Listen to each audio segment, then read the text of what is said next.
Okay. Well, hello everybody. It's Brian. Welcome back. It's Friday. Uh, I haven't been on as much as I should have been, so I'm gonna apologize. Looking for a job, and I've had interviews this week, and they're kind of draining on me. So I had some stuff done Tuesday and Wednesday, and I was like, ugh. And then by then it was Thursday, and I'm like, I'll wait till Friday and record. So yeah, I'm here today for the next hour and a half. I hope you will sit here and enjoy with me. Uh, there's a couple of positions that I have actually posted this channel up on that I'm looking at, making sure that I don't want to say they get the authentic me, but they're getting me, right? And so I am trying to tailor the conversations and the news to things that might be of interest to yourself and to those organizations that have I've interviewed with. So if you're seeing an overarching kind of theme, or maybe you're not, hope you enjoy. And if you have any questions, I'm going to be learning just as we go along. So feel free to ask your questions on that. So we have some news. Actually, there was a couple. Hold on, missed it. Okay. The YouTube being 10 seconds in the past is throwing me off here. So, oh yeah, let me get that up so I can make sure that I mention it. So, for those of you who don't know, and I haven't really told, well, just Miss Berlin and Mr. Betcher, uh, I am now on the board of the B-Side Seattle. For all intents and purposes, they've needed to find somebody to help them spread the word about B-Side Seattle, and have asked me to join the board as the director of marketing, or applicable title, director of marketing. I think everyone else is a director, so director of marketing makes sense. I am working with them to spread the good word about B-Side Seattle, which is happening at the end of February. I've also, I don't want to say feeling my way as I go along. I've been, marketing things for the past, 10 plus years, but I have, I reach out to people. I've, engage with folks. I've had some sponsors on here, as you know, with Blumira and others. And so I'm really trying to lean into this position because I'd really like to get better at it, from a marketing point of view, to maybe expanding our sponsorship on the old BreakSec education as well. So learning how to reach out to media types, engaging with some vendor folks on helping make B-Side Seattle even better than what it is. So if you're interested in coming to B-Side Seattle, by the way, we've been, I say we, the collective we, have been doing B-Side Seattle since 2012. I actually started going in 2015. I just missed the cutoff when I moved up to Seattle in 2014. I think it was I want to say it was in December at the time, and we'd moved up there at the end of February, and I had just missed that. And so they've actually moved it to the end of February, which is great. I think probably a better time in the Seattle area. It's the end of the winter time and going on into spring. So they are as they have been for the last, I think, several years, Building 92, Microsoft campus. If you are aware of that whole area here, let me zoom in a little bit. Yeah, Building 92, this is all the parking, so they have excellent parking for that area. What you see up here north of this would be where the Commons is, which is the big area at Microsoft where you can, food court and events and stuff. And there's actually a soccer pitch up north there as well, just off the 520 in Redmond. So it's not Seattle proper. You can head out there. Black Lodge Research, which is a great hackerspace in the Seattle area, the Redmond area, is not too far from this as well. And there's directions and parking. Let me go ahead and post that up to our various chats. There we go. And so yeah, they have we have the schedule up as well. So we have all of our speaker tracks and everybody who's been invited to speak. As I mentioned on the last stream, you know, we have we have several AI talks as well. Securing non-human identities in the CI/CD pipeline. That's great. A lot of excellent you know, speakers are going to be talking about those things. I actually have a couple of articles about threat modeling your CI/CD pipeline, so it was interesting that, you know, that's one of the options here. They have a combination of 55-minute and 25-minute more stable talks. If you've been to DerbyCon, or you've seen like chats, you know, shorter chats, so you have a combination of 55 and 25-minute talks. We have a lunch, which I'm not sure of the logistics of that yet, but we usually bring in something really nice. And so, you know, a lot of people that are, you know, well known in the industry. Matt Domko, #cyber, a good friend of mine. Megan Roddy Fonseca, who you know, we've had on the show several times. And let me see who else. Yeah, we've got several folks on here. Let me see.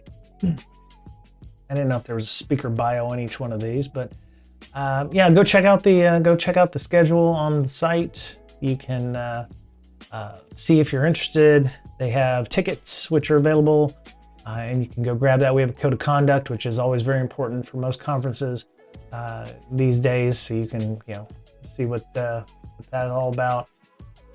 And yeah, come join us. I'm hopefully will be there doing some interviews, hanging out, and we have a career village also. So if you're looking for a job, ironically enough, I am also looking for a job, but we have a career village. It's being ran by a couple of the folks from Founder, FOUNDR, which is a placement service. They're talent acquisition organization. That is not it. Where is it? Founder. Here it is. There it is. Founder.com. That is not it. Man. Here we go. Yeah, these folks. Let me see. Oh, founder.xyz. My bad. Founder.xyz. Placement service. They, you know, connect brightest minds. They have jobs that are available on their own job boards. You can reach out to the recruiters. Sometimes they don't put the positions on there, but I've actually reached out to them a couple times for jobs that they said that they were hiring on LinkedIn. So we can go post that there.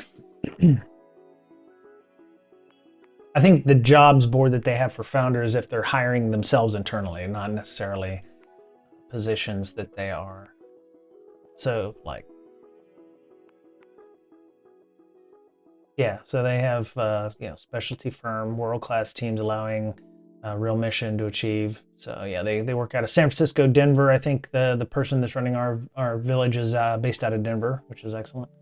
But yeah, you can go and follow them, and they have posts up about, you know, positions that they're looking for. So like senior Android engineer, hybrid position in San Francisco.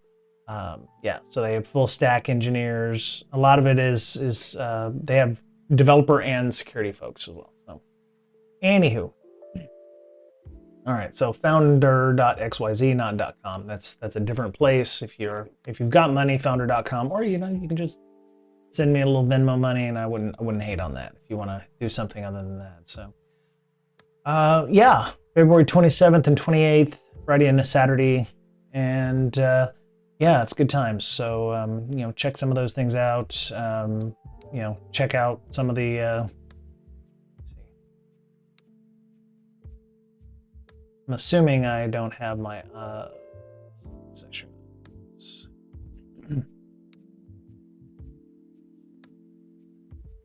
Oh, there we go. So yeah, Emily Choi Green, securing AI systems since 2018, oversaw application security for Amazon's Alexa AI organization, owned data security and privacy at MoveWorks. So they'll give you a bio about who each speaker is, if they have it, and yeah, go check those out. So, let me see. So if you're CISA, you've got some issues right now, being what they are.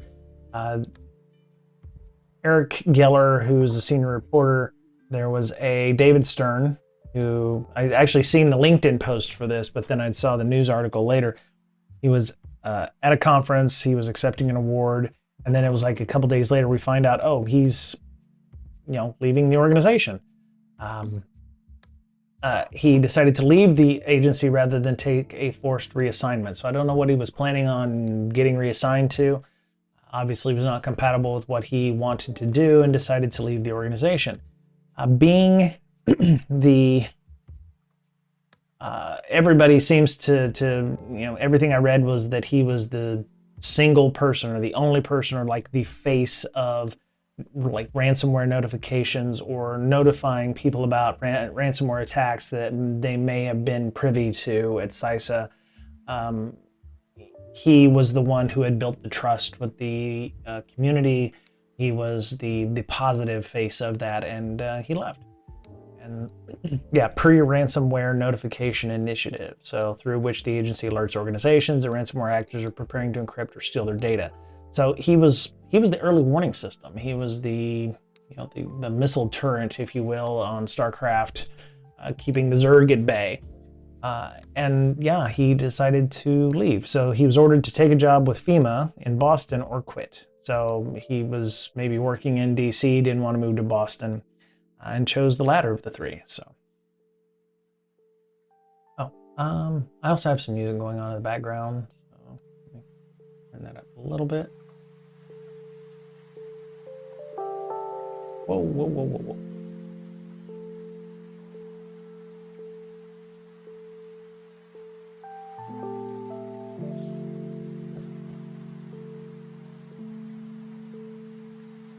There we go. We'll leave it at that for now. If it gets too loud, let me know. Yeah. So, according to the article, it could cause a hamper in one of the impactful organizations or in programs at the agency. CISA has been they've also been hit by work shortages, cuts to key services, and leadership issues, right? And so it's interesting to have these kinds of single points of failure, or if he wasn't the only person doing it, he was the most, I say, vocal and open and public person that was doing these at the time. So according to one of the people under anonymity, he has saved enterprises billions in prevented damages. So he was the early warning system, if you will, towards these things. So the fate of the warning initiative is now unclear. CISA's PA person said the program has not stopped and continues to operate as a key element. One person familiar with the matter said the agency is preparing several staffers to take over for Stern. So they will have replacements, but if he's the Ben Affleck of the, and everyone else is the Matt Damon of the group. No, I'm just kidding. If he was the face of the organization, it's going to take time for them to build trust with the existing people. And I'm sure the way that they're working with these things aren't going to change much. It's just going to be building that trust back up with the new folks. And so, yeah, see, Dave has relationships that won't be portable to someone new. I wonder why that is. Is it a, I'm not sure. So don't take this in a negative manner, but would I want to have a relationship with Dave? If I'm at the point where, if I have a relationship with somebody who deals with ransomware notices on the reg, what kind of relationship is that? Is it because I'm constantly targeted and they're about to attack me, which means I'm having to deal with ransomware type issues on the reg, and he's letting me know that attackers are either in or about to launch an attack on me. So yeah, it's interesting. it's really some of the feedback that you're seeing on this article is really interesting in how CISA handles these things. It says it depends entirely upon tips from the cybersecurity research community, which Stern had a fantastic relationship. So he may not be working with the companies, or if he did, he's like the intermediary, right? So if you have a researcher who is monitoring the dark web and, hey, here's an op that's about to occur from the bad guys, they would notify CISA. CISA would say, oh yeah, here's somebody who's about to be attacked, this company's about to be attacked. David, go talk to them. So yeah, that could be very much the case here. So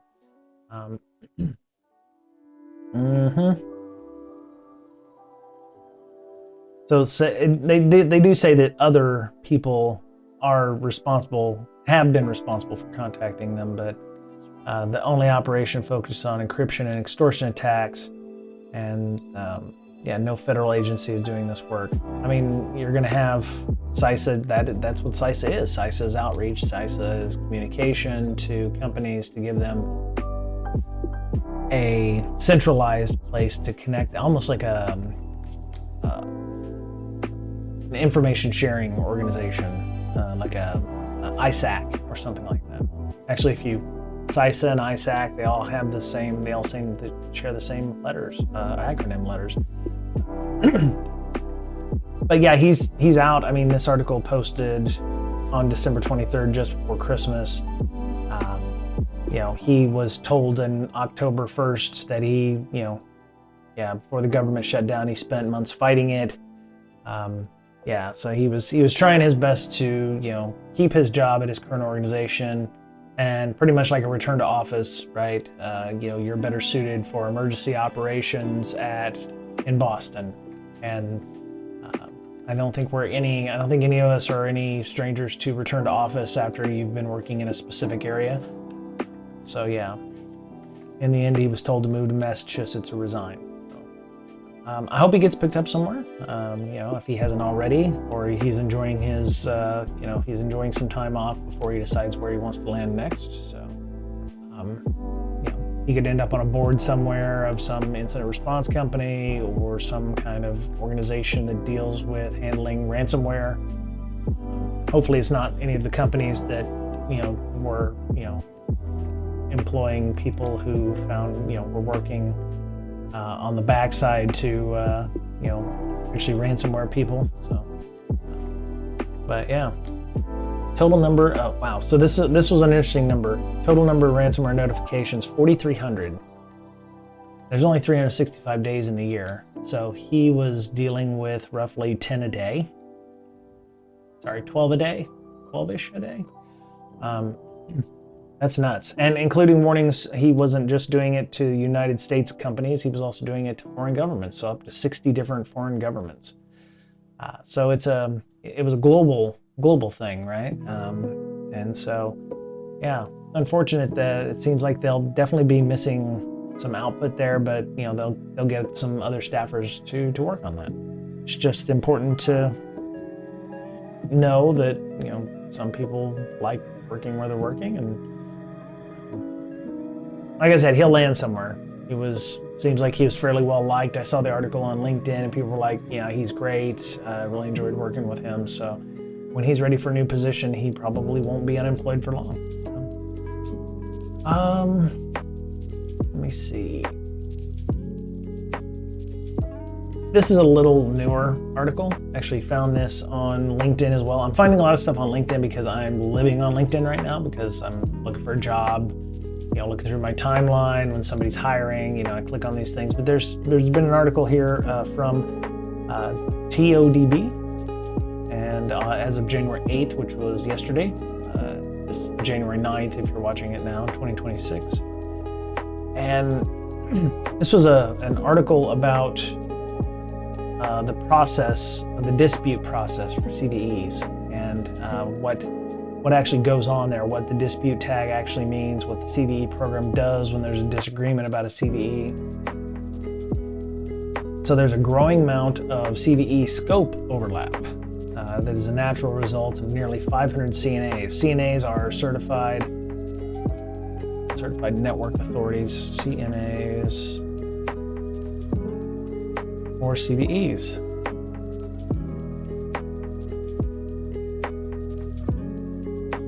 Okay, CVE numbering authority. So, and some companies have become CNAs, sometimes for their own products. If there's a vulnerability that needs to be having a CVE, if a company is a CNA of their own products, they can issue out CVEs when they issue security bulletins.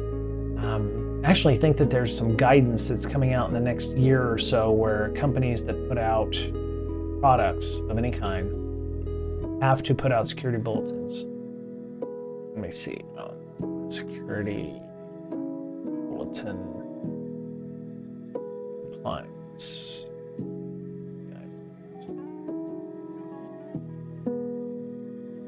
Anybody knows or has any thought on that, let me know. I want to say that there's been something passed in the EU or the US that is requiring manufacturers of products to have some sort of bulletin that gets put out when their products have vulnerabilities. And a lot of organizations already do this. Google Android security bulletins, Microsoft puts out its Patch Tuesdays, and then has a blog post or something that would discuss that. But a lot of organizations may not have the maturity to put out a regular Android security bulletin or an MSRC type blog post about, hey, here's the an understanding what the 50 critical issues are this month on a Windows update. Ubuntu does it as well, I think. I want to say Ubuntu does a security mailing list, or you can sign up for those. And you can opt into those. I wish I had that. It's actually on the old computer I used to work on. But yeah. Nope. So it says there's 300,000 CVE records currently published. Always a bit of a trick to counting subsets, especially when you're dealing with CVEs that were rejected and deleted out of history. So there's at least 300,000, potentially more.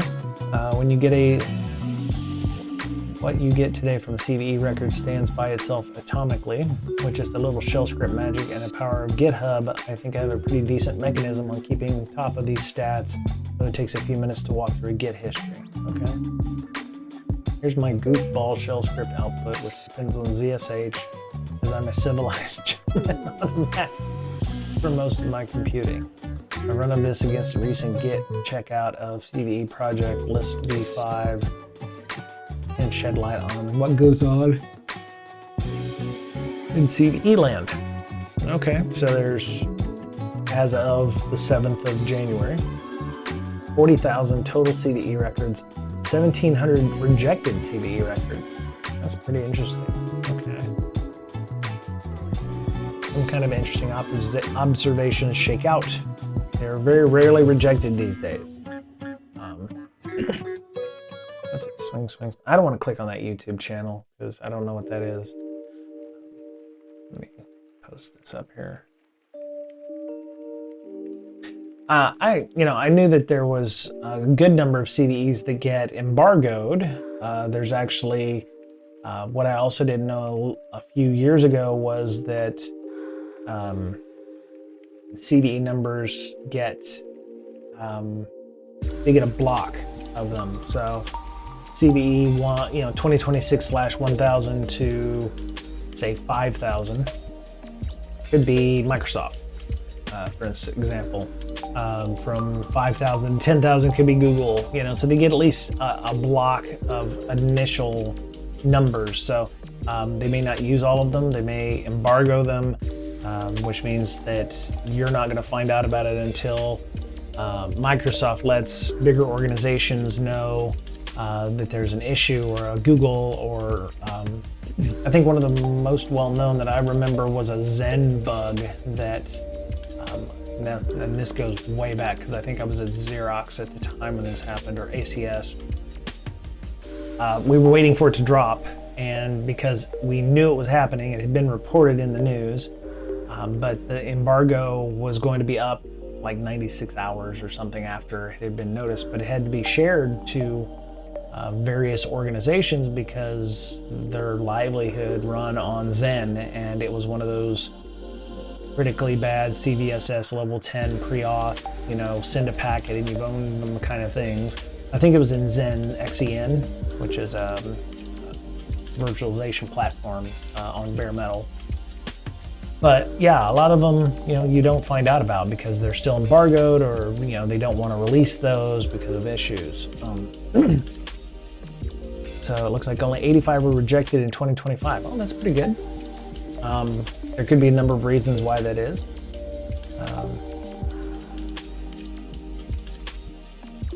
So most, about 96%, were caught and rejected before they ever saw the light of day. And that's typically due to internal housekeeping. A CNA reserves a CVE, found out it was a duplicate, or not a bug after all, or some other internal process. The way this is written up sounds a lot like bug bounty programs. Researcher will submit a report to, if you don't run your own bug bounty program yourself internally, you outsourced it to a third party like Bugtracks, Synac, Synac, or HackerOne.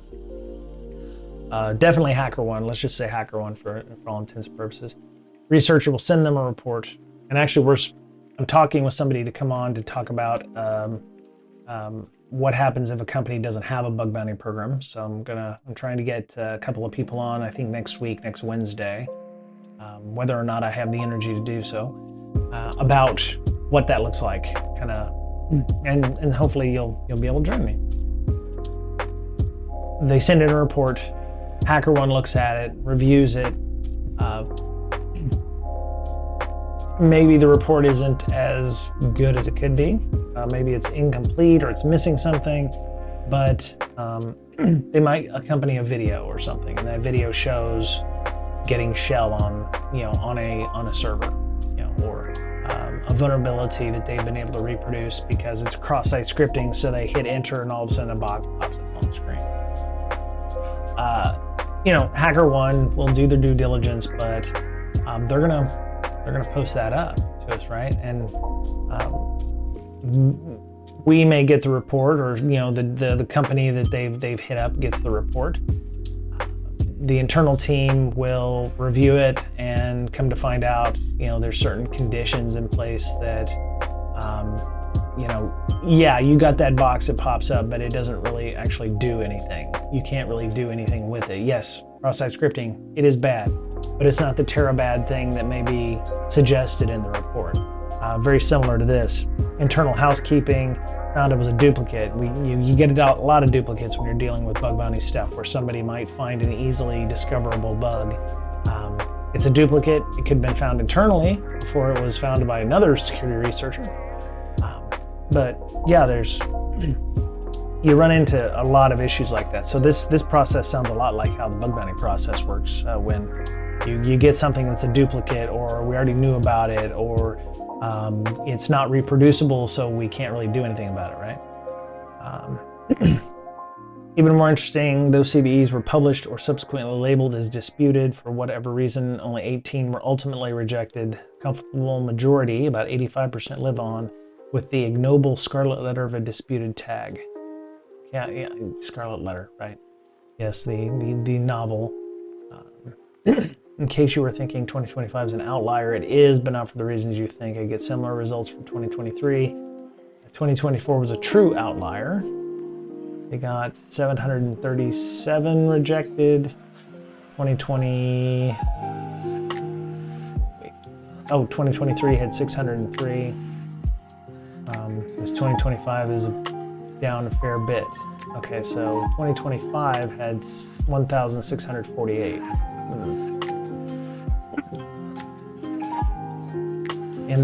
In all 3 years, the vast majority of rejected CVEs were never published to begin with.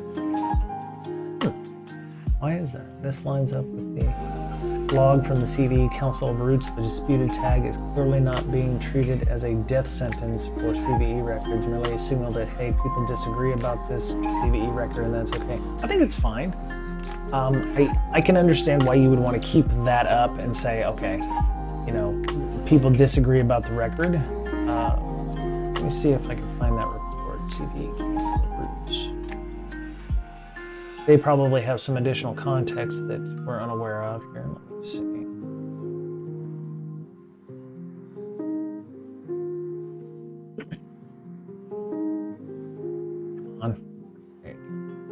All right, so this is the news article from CVE.org, which is the overarching. The easiest way to get into the meditative state. There you go. Is to begin. See why disputes persist. There we go. Perpetual disputes may feel unsatisfying to some. Stakeholders naturally seek closure and final determinations whenever possible. But in a federated ecosystem like CVE that deals with a supplier, researcher, and other third-party perspectives, ambiguity is not failure, it's realism. Ambiguity is often compounded by the fact that software maintainers frequently operate under their own distinct security policies,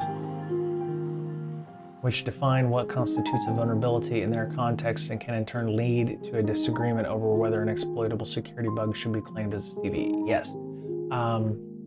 Yeah, every organization that is a CNA will draft their own ideas on what they consider to be a problem. And there's going to be many cases that based on company A that maybe would consider this a CVE, the guidelines set by another CNA for their own products don't jive, don't mix, don't, you know.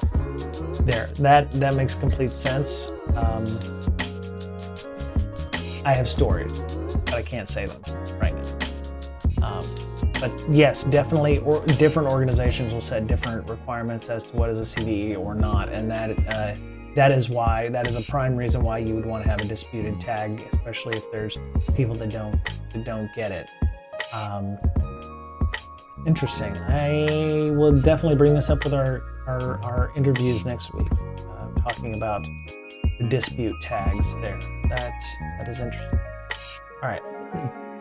This model acknowledges that vulnerability understanding can evolve. What is uncertain today may become clear tomorrow through new research, supplier clarification, or community input. The dispute framework that keeps doors open allows the record and the program to adapt without erasing history. That makes sense because you could have new attacks that make that a little more impactful, or the researcher may not have gone far enough in the testing of that, or in doing so, by going that next level, you could cause problems, right? So again, back to the bug bounty process, you know, you'll get a write-up that says, you know, I found this thing, if I did this, then I could get blah. And it's like, well, you know, some people will be like, yeah, why didn't you go that next step? Well, doing so may cause a denial of service of US East 1, or bring down, you know, Cloudflare, which I actually have the article on the write-up for Cloudflare here. I'm not saying that the two are connected. I was just, you know, bringing that up. So that makes sense why you would, you know, be in dispute. It's like, we could try to prove that, but doing so may cause greater damage. So until there's a way to safely reproduce that, or to show the impact in a safer way, we're going to do what we can to review those things, and we're going to leave it up. It's going to be a thing, right? Yeah, so that's interesting. Challenges of perpetual disputes.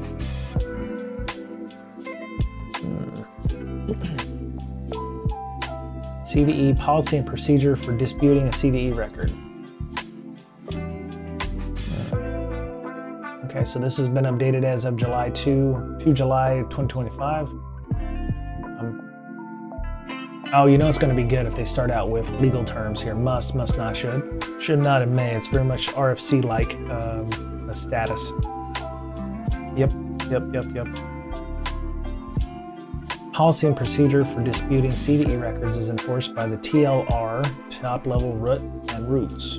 Okay, so they have a level, kind of like the DNS servers, where you have top-level DNS and then you have other DNS servers that exist underneath.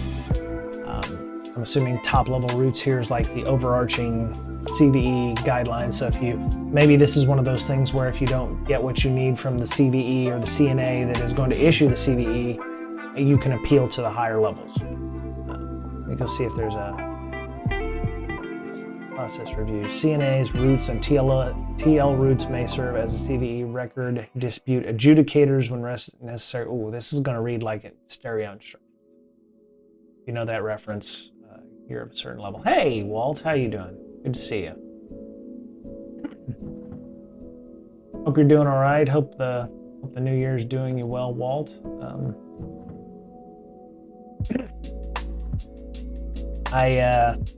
So hey, Walt, I posted up about B-Side Seattle, hoping that I'll be there, hoping you'll be there. There'll be Career Village, good opportunity to network if you can make it. So yeah, hope you're doing well. Hope you're getting out to CSEC East if you can. So Todd Beardsley, I know him, good guy. I didn't realize it was TODB's Todd Beardsley. Hey, congratulations, Walt. Glad you're officially married. That's awesome. Glad you're able to, find that person that you love and get married. How was the honeymoon? Did you, go somewhere? I actually, when I got married, I went to Long Beach, Queen Mary, on April Fool's Day, 2005. I don't forget my wedding anniversary because it's on April Fool's Day every year. So it happened. I do want to talk to our interviewers next week about this, because this is definitely not tangential, but almost directly related to the discussion that we're going to have about being able to submit for bounties, but also for things like CVEs there. So,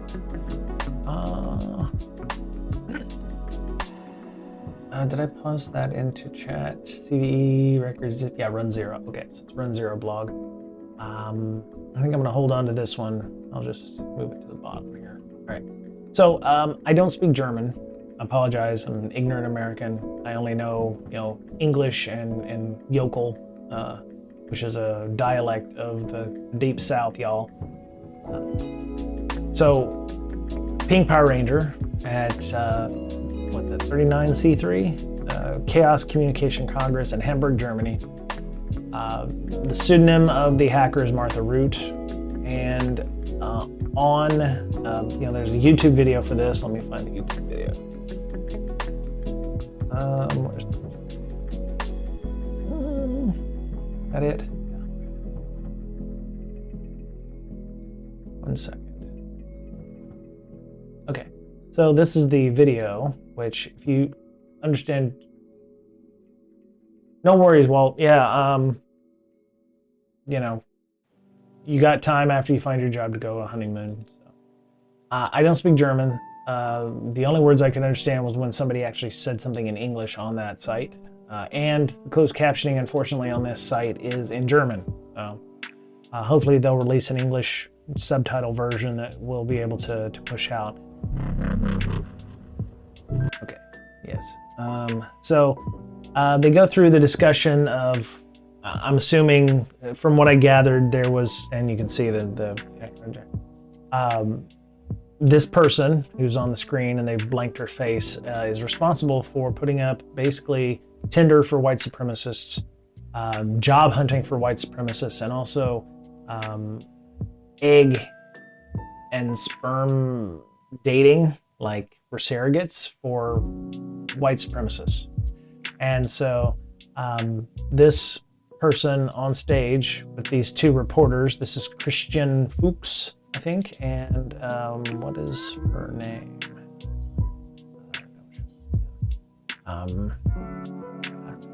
Where is it?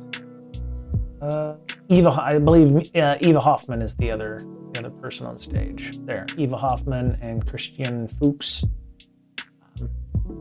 And then the hacker goes by the pseudonym Martha Root. Martha did their due diligence, went in, found out that these sites ran on, I believe, WordPress site. That's what I understood. and found, that they were horribly insecure, dumped all the information from the customers that frequent these sites. And let me see what else. Let me see.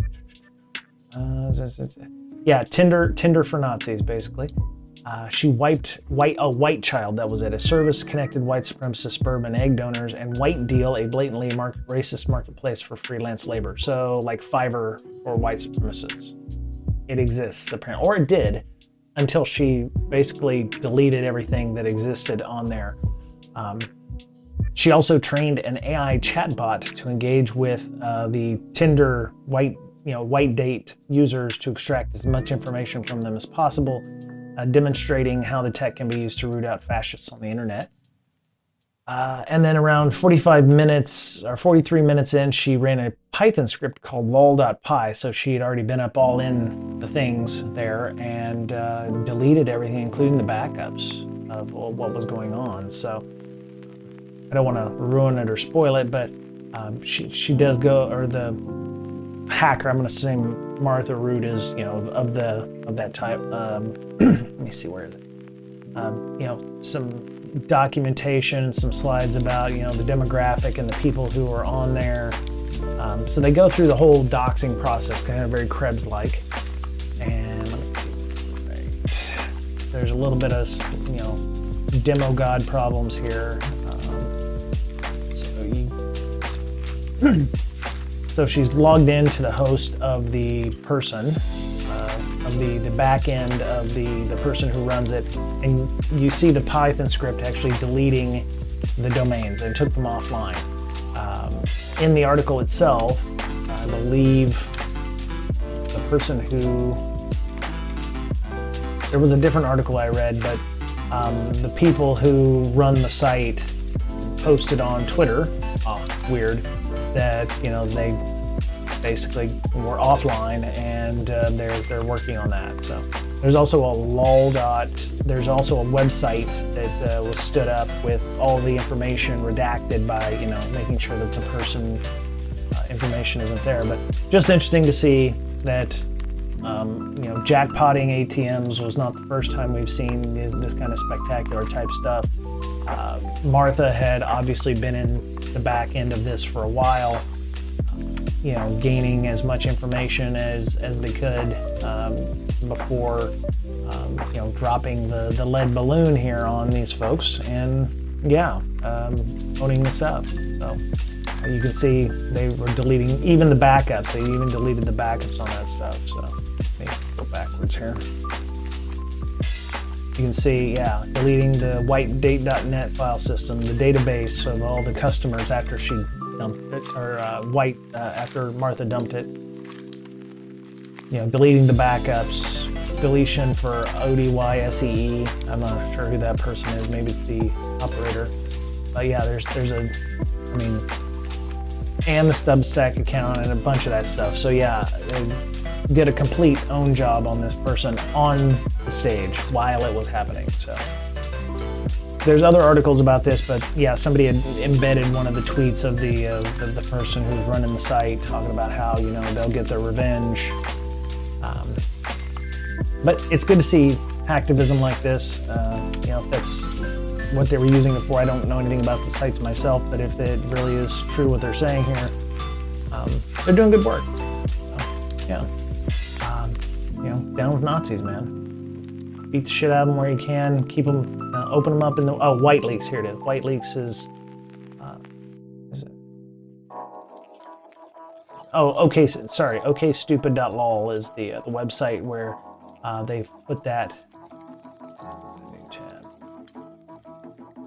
You have to verify you're a human, but this is the data and the information for actual users in the EU, and assume, so you back up, everybody's a potato. You see some people somebody from a woman, 38 from Dubai, information on these sites. This looks like this is from the Fiverr site, or maybe, this is how much money they make, and they have a bachelor's degree and all that. So it's just, amazing how much or how many people and where they're located, places you wouldn't normally think of. A lot of folks in the UK, all across Europe for the most part.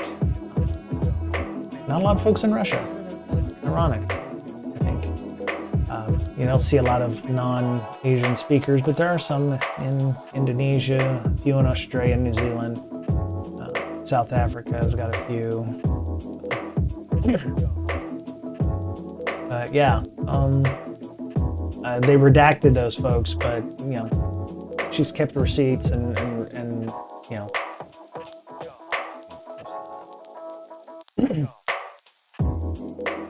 what gets me is there's a lot of folks in Southern California that are there too, so kind of not good, including some folks in San Diego, Santee and El Cajon. I'm actually not surprised by that, considering the geography and the demographics of the area. So these people have put their actual addresses, I think, in this system, but this is downtown San Diego, so maybe they did put a fake address or something in here. There may be apartments in this area or something. Maybe by IP address, I'm not sure. Image metadata, EXIF. Okay, so maybe they're using EXIF to say, okay, people who posted these things took pictures from downtown San Diego or in El Cajon area. I don't live anywhere near these folks, thankfully, but yeah. So when they took the pictures, they didn't scrub the EXIF data, which has things like how what the picture was taken with, what the f-stop was, what the GPS coordinates of the site was, if you're still using that. This is deep in downtown. Okay, this is near the courthouse. I actually did jury duty, I think, right here. So, yeah, okay. I've actually, walked by the Starbucks, as a matter of fact. This is a coffee house right here. So, somebody, in the area of El Cajon, California. That's unfortunate. But yeah, so good on Martha. I hope their OPSEC is better than the person who runs these sites. I'm sure that they will find some way to put their shit back up on the internet. Yeah. But yeah.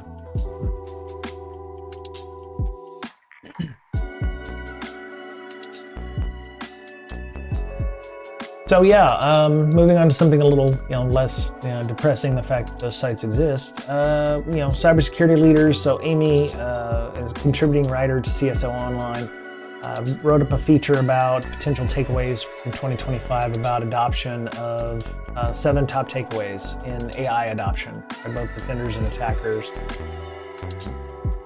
AI gave defenders more muscle power, which is great. It also gave the attackers more muscle power, and I think like most things, the attackers are still moving faster than the defenders are because of, I think they have more time to, invest in this than what defenders are. If 2024 was the year AI crept into cybersecurity, 2025 was the year it took over. I expect to see a lot more at like RSA and places like that for AI-related items. AI has reduced manual work, tightened controls over large attack surfaces. I think what defenders are missing is training and the ability to get that training and it not really be some thinly veiled, hey, use our product because it's the best.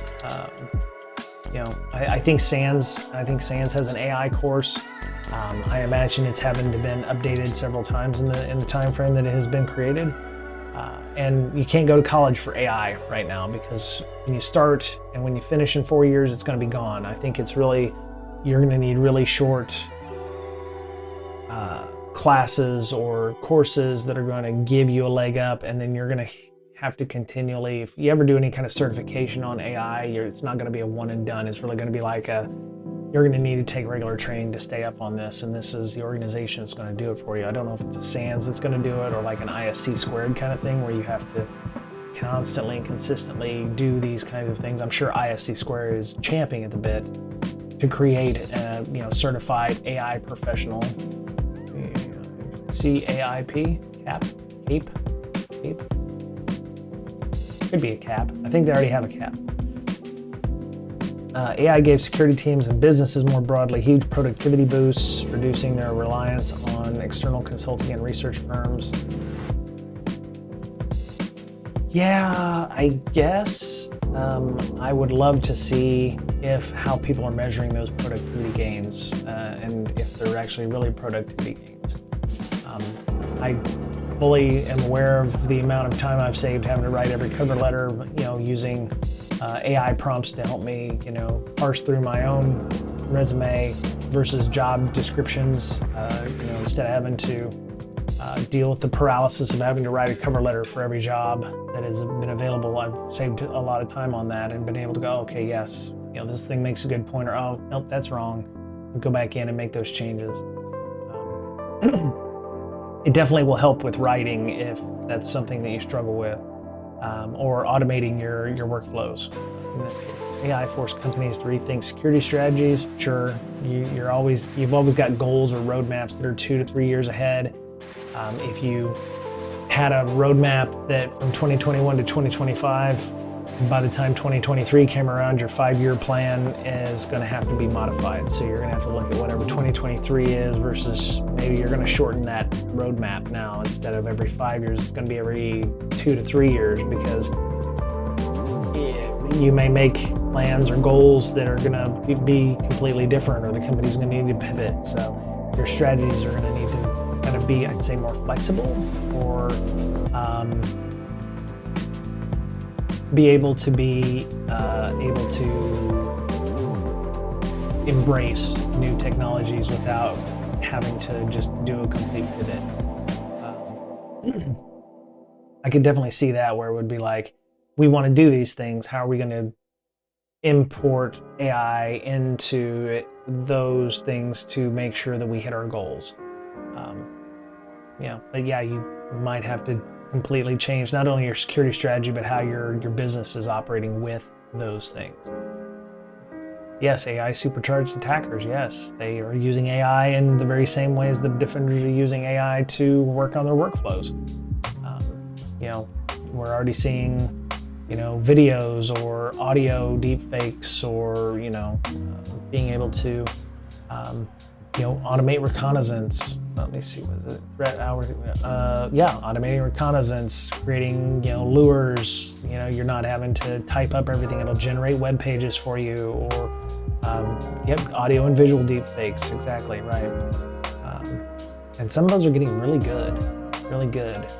I've seen a few that are like it, and it's like, if you're not really paying attention, it'll get you. Matter of fact, I got an email today for a breach notification for somebody on BackerKit that had been owned up. Would not have even known. I got phished, because I click on everything that has BackerKit in it. So that's the carrot, right? So that convergence is already showing up in most common entry points, phishing and social engineering, right? You used to be able to detect a phishing email by spotting grammatical errors in an email, or because the logo didn't look right. You now have perfectly crafted emails, right? It didn't take long for them to figure out, maybe we don't write English so well. Write English. Maybe we can't write a good email that can fool a good number of people, but yeah, right now, the only way you can do it, I'm still seeing some things that are being written overly flowery language, but 10 minutes of modification on that email, and you've probably saved a couple hours of crafting the perfect email in that case. The threat actor is now a machine, right? I think we're going to see more of that, where we've already seen examples where AIs have deleted entire hard drives because somebody inadvertently made it so that, I think the article I saw was somebody asked them to delete a folder on that, the project cache or something. And the AI said, oh, okay, I'll do that. And they just RMRF'd the entire drive instead of, deleting only the project cache drive, because they did that. Or there was another example where the AI did something by modifying an INI file or a config file because it didn't have permissions to do the thing that they were asking it to do.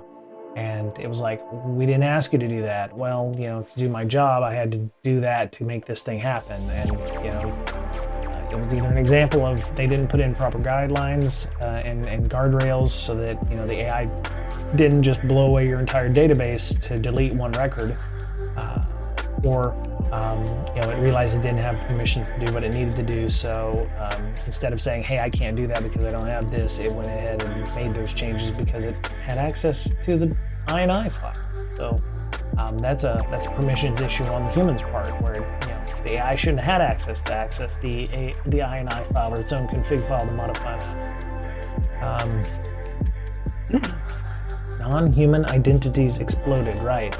I interviewed with a couple of companies recently that had just talked about non-human identities in terms of service accounts and things that it didn't, that needed to be modified or looked at and reviewed. Explosion of non-human identities, AI agent, whether it's an autonomous workflow, AI-driven integration, or MCP client. MCP being, I want to get that right, MCP is Model Context Protocol. There you go. An open standard for connecting models to external tools or data, allowing them access to real-time information and performing actions. So, yeah, you have a Claude desktop MCP host with the protocol going to local data, but the MCP protocols allow you to interact with GitHub or Slack or Bluesky or Google Maps, pulling that data from their various web APIs to populate your local data. So there you go. There's an example of that. Good diagram. Good diagram.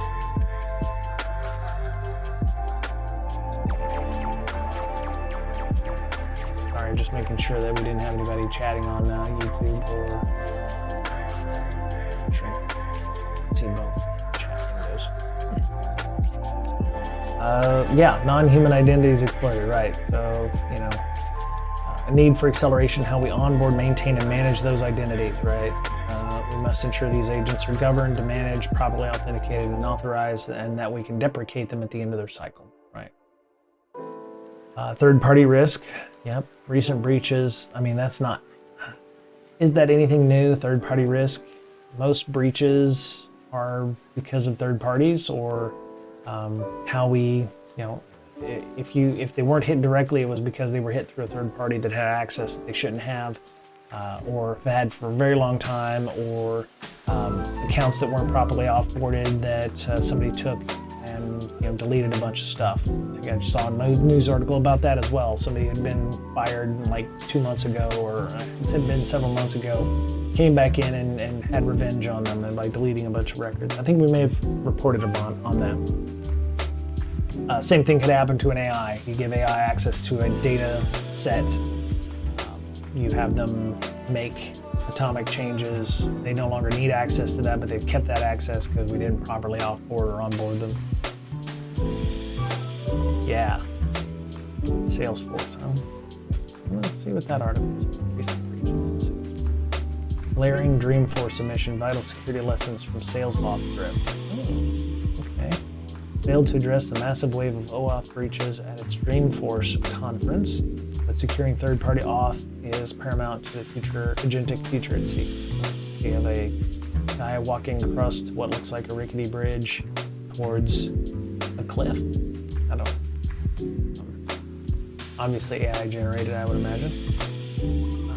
What the conference didn't address were weaknesses exposed by the recent spate of Salesforce-related breaches that affected more than 700 companies and 1.5 billion records, plus 70 lawsuits.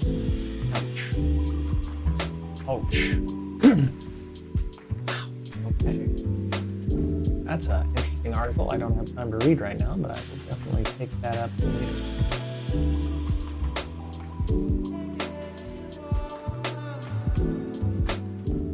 It's a little loud. Sorry. I don't know why it got loud all of a sudden. Don't know why that got loud all of a sudden.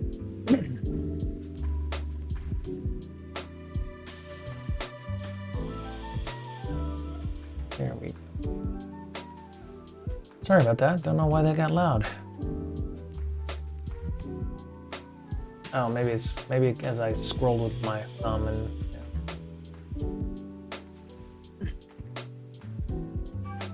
I was at the event, I talked to all the leadership, and this was not one of the topics that didn't come up. Okay. Third-party disaster. Google Threat Intelligence Group, 700 organizations were impacted by an August breach in which actors systemically exported large volumes of data from numerous corporate Salesforce instances. Seeing as the data had been stored by Salesforce, non-cybersecurity professionals might assume this was a Salesforce breach, but was not the case. Okay.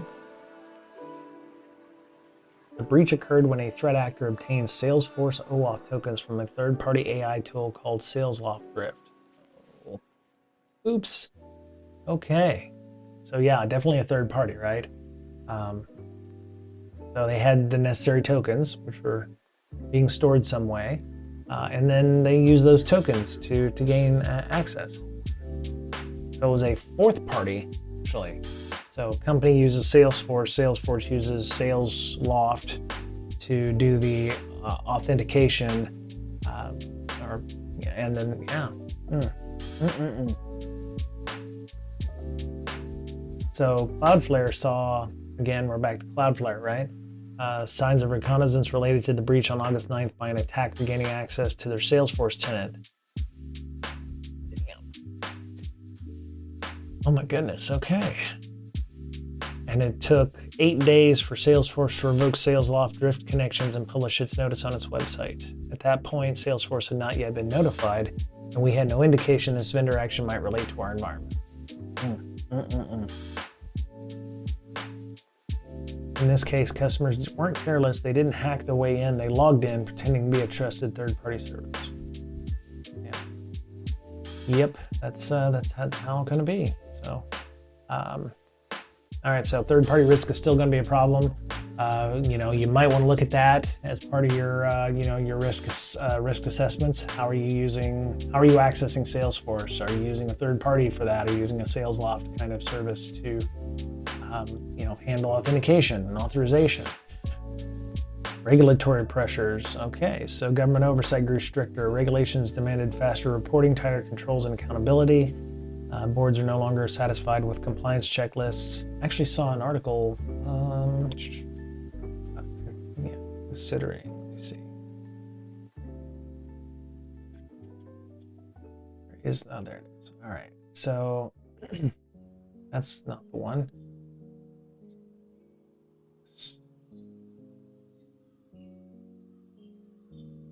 Somebody had mentioned that there was a news of the day. No. There was a news there was an article that somebody had mentioned that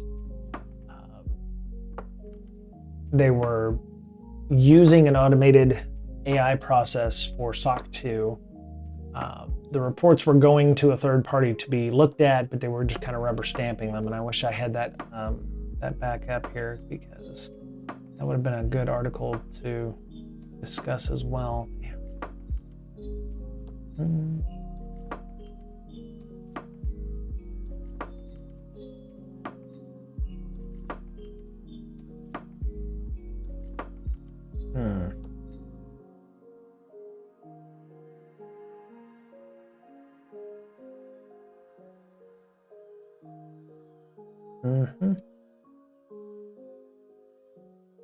Sorry, give me a minute here.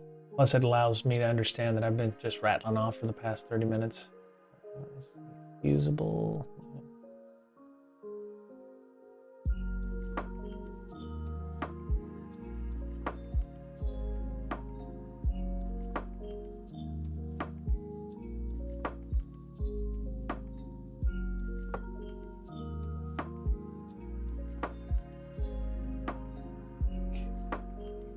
Onto my history here. Anybody have any thoughts or any questions? I'm more than willing to entertain questions while I'm looking up.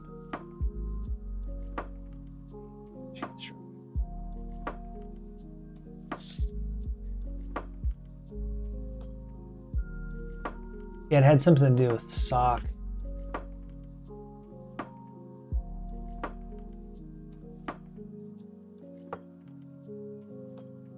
I make a bookmark for that?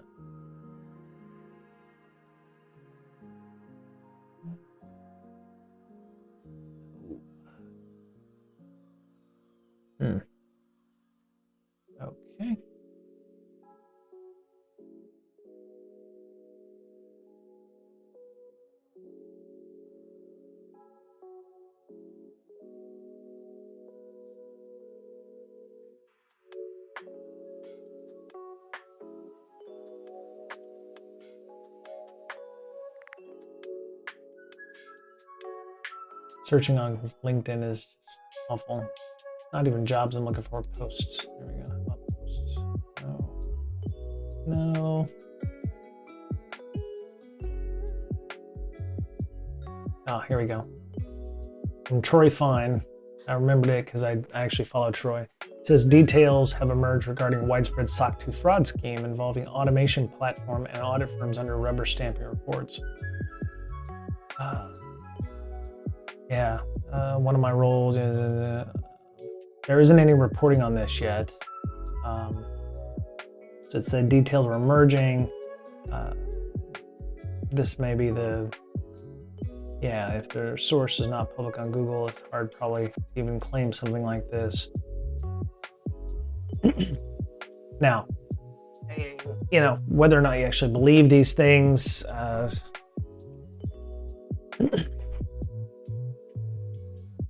see.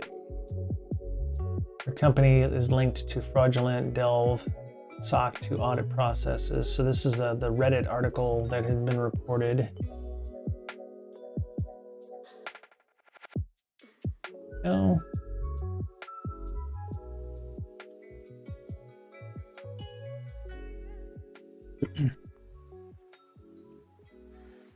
This is circling the internet allegedly. This is what was sent to Delve's impacted customers for allegedly fake SOC 2 reports are now allegedly, there's a lot of allegedly in this Reddit post here. Allegedly discredited through an allegedly. a lot of allegedly. Yeah, it looks like a competitor hit piece defaming the whole compliance industry, making us all look bad. Yeah, so there's, I don't know if Troy is going to remove this. He only put it up a day ago, so there's additional, you can go look at it directly yourself. I'll put the post up in the chats. Get rid of all the UTM code bunk that is added to most LinkedIn posts. That way you don't have affiliate link tracking or anything weird like that. And you can follow along. I don't know Troy personally, so I don't know if he's true or not. You know, whether or not. So he says, you know,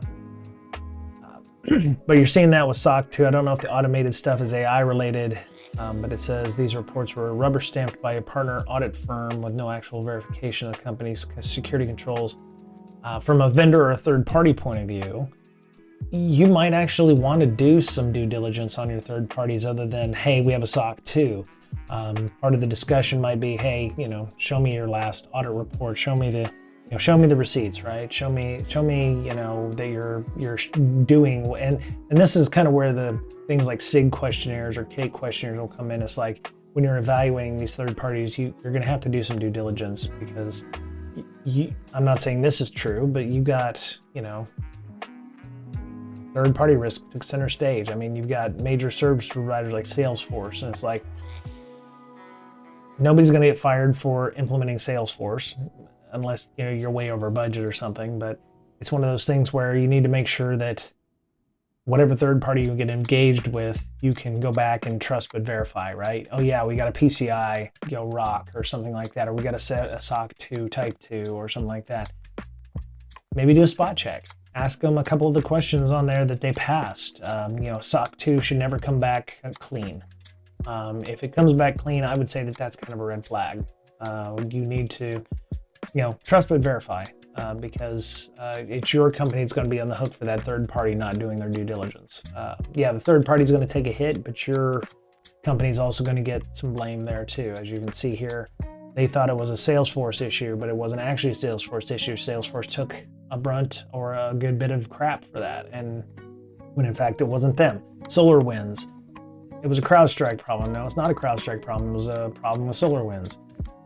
You know, yeah, so. You know, airlines, they all suck. No, it was CrowdStrike pushing an update or something that caused the issues or caused the outages. So it all, you know, big Ouroboros of garbage out there, and it's a third party causing the problem. Mostly, in many cases. So just, yeah, a lot of the jobs I'm applying for, it's being able to work across business, you know, teams, open collaboration. Vendor and third-party risk management is huge in a lot of the job descriptions that I'm looking at. And it's managing those relationships, understanding what that organization can do for the company, and are they doing their due diligence, and are you doing your due diligence, and are there third parties checking their third parties? It's all a well of stuff going down the hill. So let me see if there's anything else here. Delve Technologies, okay. Wouldn't be surprised if I'm employed at a competitor company, my boss. See, so I can't trust any of these people or what they're talking about unless you actually can put a face to a name and that person is there. So take the post from Troy and the LinkedIn post with a grain of salt. Trust but verify. Don't necessarily take everything as truth. If this comes to pass, there's reporters probably out there trying to chase some of this stuff. If it comes up, we'll definitely take a look at that and follow up if it becomes a thing. But just as an advisory, if you're entertaining third parties and they need you need to have a SOC 2 type 2 from them, verify. Ask them about questions that existed there, especially if we're using an AI automated tool to do our SOC that did our SOC 2 type 2. Trust but verify. You'll probably save yourself a lot of pain and anguish, I think, with that. So let's see. This one's probably fairly old. This happened before Christmas, but this is a write-up of the Cloudflare outage. If you haven't had a chance to look at that, here's an update on that. There was some argument in there about the fact that they had security processes in place, and it seems like some of what they were doing for security may have contributed to that. So they're going to change their internal break glass procedures, remove any circular dependencies. So they had some circular issues. Visiting a customer site, error pages.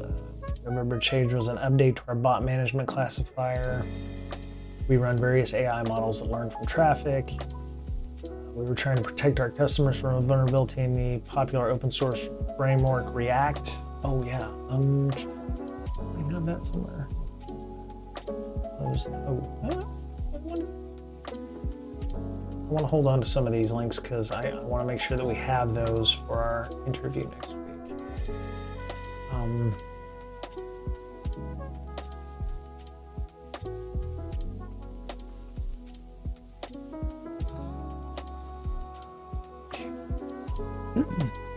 This pattern exposed a gap in how we deploy configuration updates.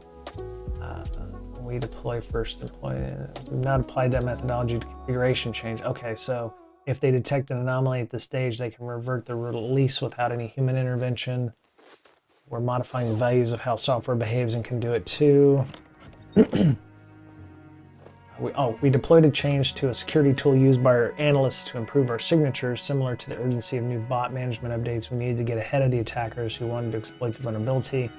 That change triggered the start of the incident. Okay, so sounds like they were issuing new signatures. The signatures either didn't deploy correctly or deployed in a manner contrary to how the operation of the AI system works. So maybe they got some incomplete signatures on one side, and then by the time they fixed it, there was maybe a race condition or something.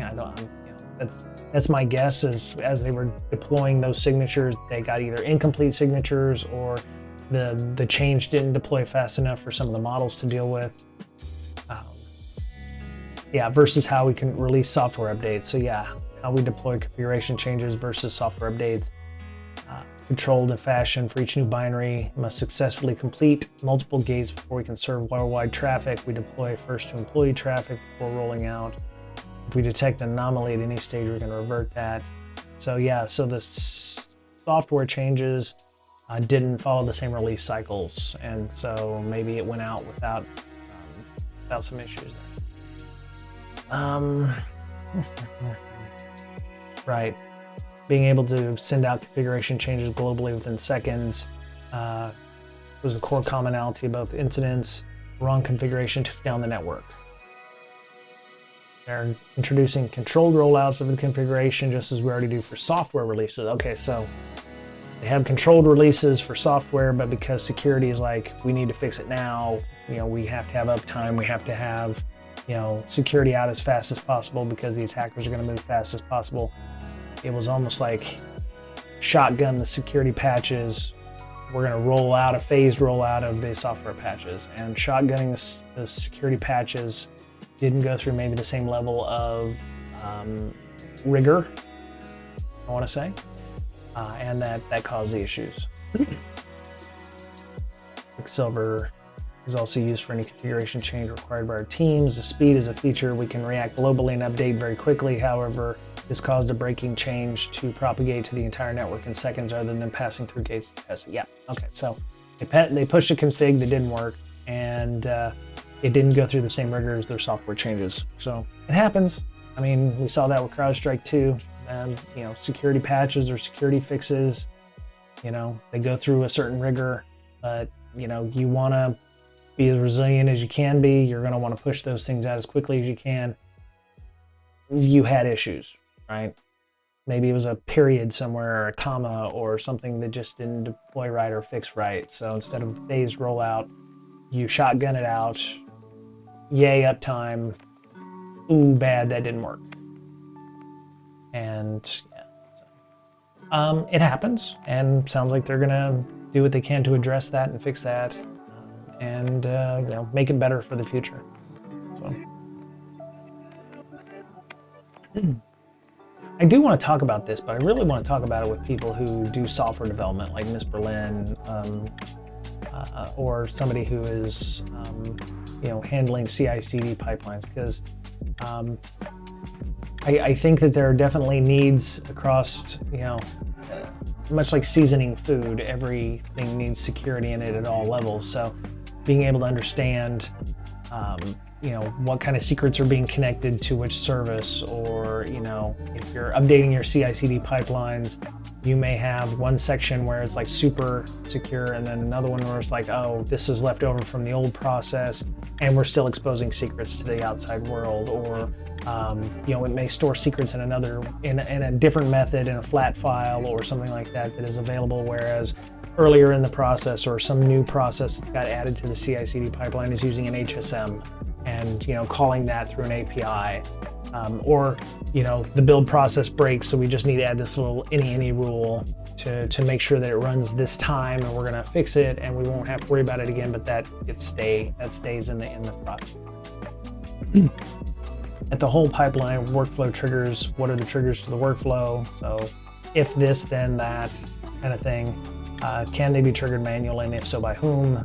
That's great. That's a permissions issue. Whom might also be an AI, right? So you might want to take a look at, what or whom can run your processes manually, and can they be ran out of order? I think. Can the workflow be triggered by unreviewed code changes, right, from unprotected branches? Can you throw a wrench into the works, right?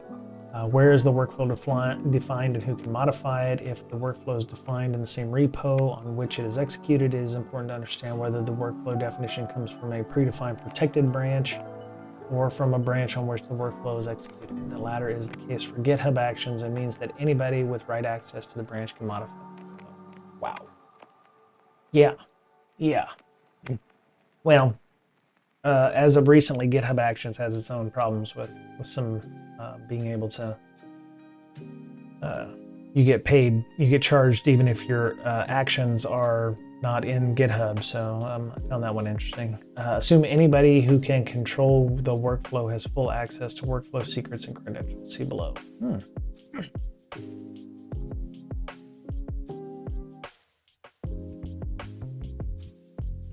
Branch protection, how trusted in the source code is that is used for the step execution. The workflow can be executed on an unprotected branch. The source code is fully controlled by the developer who created the branch and might not have been fully reviewed. For protected branches, also consider who is able to bypass the branch protection rules. Right. A lot of this is just locking down, if half the development team has the ability to bypass a branch, is that something that you're okay with the risk, or is that not something you're okay with risking? If you have people who are gated for release, how many people are doing that? Is that because, well, you know, we follow the sun, so there's a half a dozen people who can do that? Yeah, who's able to bypass branch protection rules? Who has the nuclear option to go, yeah, we're going to just go ahead and ship this. We'll just bypass it. Not a problem. We'll fix that issue later. What secrets and credentials are exposed in the workflow? These are really great questions to ask if you're doing threat modeling for your own CI/CD platform. These are great. I imagine that some of these questions might keep some people up at night. But yeah, what third-party dependencies do you have for the step? Like if you're pulling in an SDK from someplace, especially if you're making web request out, right? If your CI/CD pipeline's like, yeah, go to www.totallylegitwebsite.com/SDK, pull down that latest SDK and pull that, you know, or you're pulling from a repo that is from like somebody's personal repo. Links get changed. People get owned up, right? You know, if I've got a library that everybody uses and I'm, you know, using just a simple username and a password to my GitHub, somebody owns my GitHub, hey, they're going to replace that library, and now you've just incorporated that library or that SDK in, and you're trusting it, right? Because you're going to make those connections. You're going to pull that data down. Are you comfortable trusting the author of that dependency? I think that's the big one, right? What if the author just decides up and like, I quit because people aren't paying me my money for this very popular tool that's obviously I created and nobody's going to give that to me. So I'm just going to go ahead and do what I want. If you're going to break your pipeline, somebody may incorporate hacktivismware. I think we saw that on a couple of dependencies, or, you know, they'll just, you know, RMRF their you know, nuke their GitHub, and then now this is an availability thing, it's a security thing, it's an integrity thing. Yeah, there's a lot there. Is it pinned to a specific hash? Can help with some scenarios where dependency is compromised. There you go. So that's a good one. I have found answering these questions drives creation of threat scenarios that are relevant to your configuration, for example. And now third-party risk. There we go. We're back to third-party risk again. Developer bypasses branch protection rules by modifying the workflow to use VCS credentials available to the workflow to approve their own PR. Ooh, okay. Yeah, that needs to be logged. Hey, you know, Bob, pushed a PR, or, you know, has approved his own PR using his own credentials. Maybe there needs to be permission set up that they can't approve their own branches, or, you know, they can't approve branches that they're working on. That's going to take a little bit of work. But, you know, there needs to be at least like, who approved this? Okay, you know, Bob is approving his own PRs. Yeah, that doesn't sound good, right? There's definitely a conflict of interest there, and so you need to review those things from time to time. This is a good article. There's several references here, including this one that I found from the secure. OWASP has a secure pipeline verification standard. So if you're wanting to follow that up, they have a GitHub link. OWASP is doing a lot of great stuff. I wish they had like OWASP conferences. Oh wait, they do. That I could go to. Maybe if the stars align, I'll be going to OWASP conferences in the near future.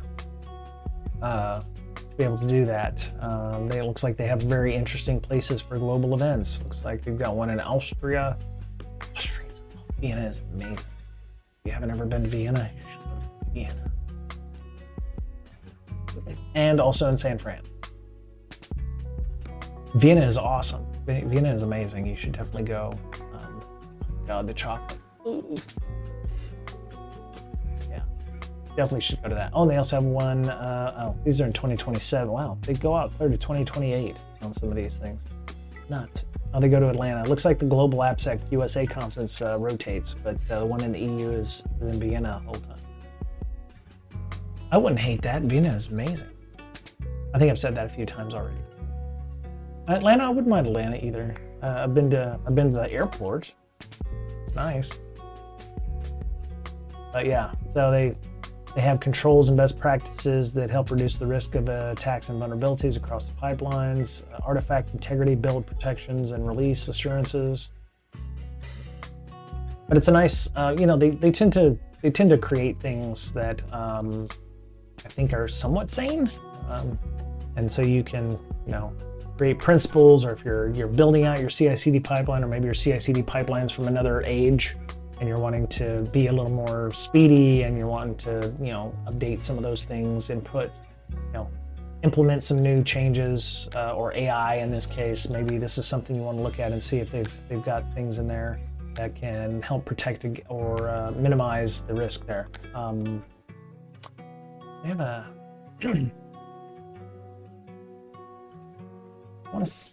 or maybe that's RMF I'm thinking of. Yeah, CI/CD pipelines, choosing and using security questions.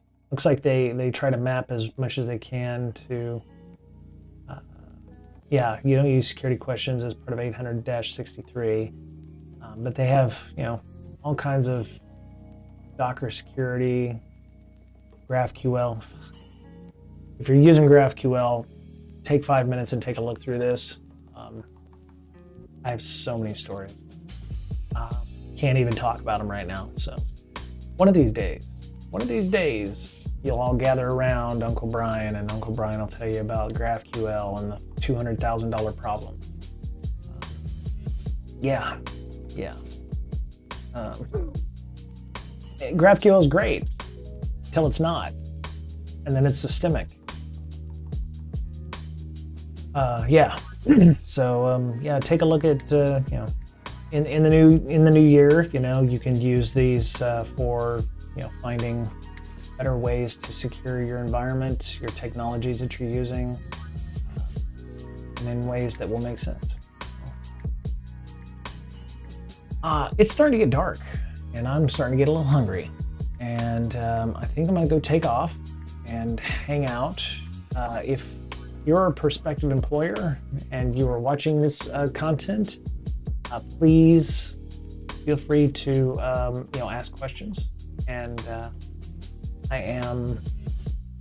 have been Brian Brake, and this has been BrakeSec Education. And I'm hoping to be back on Tuesday, definitely Wednesday, because I have the invite for the people going out on Wednesday around 3 o'clock p.m. Pacific, 1500, which is like, I think we're in the doldrums, so like 2200 GMT. Hold on. What time is GMT? It's 1 a.m. right now. So if we do it, 5 o'clock minus 3, 11 p.m. GMT. So there you go, 11 p.m. 2300 GMT. Sorry it's so late. And we will talk to those folks if we can make that happen. If something happens, I'll let you know on Tuesday, or I'll hit me up on the Discord, and we'll find out what's going on. And hopefully I'll be able to give those names out of who is going to be on our show on Wednesday, before Wednesday. So anyway, hope y'all take care. Have a good weekend. Go Chargers. We're playing in the wild card match this weekend against the New England Patriots. I look forward to a win right there in Foxborough. So have a good day. Take care, and we'll talk soon. All right? Later. Bye.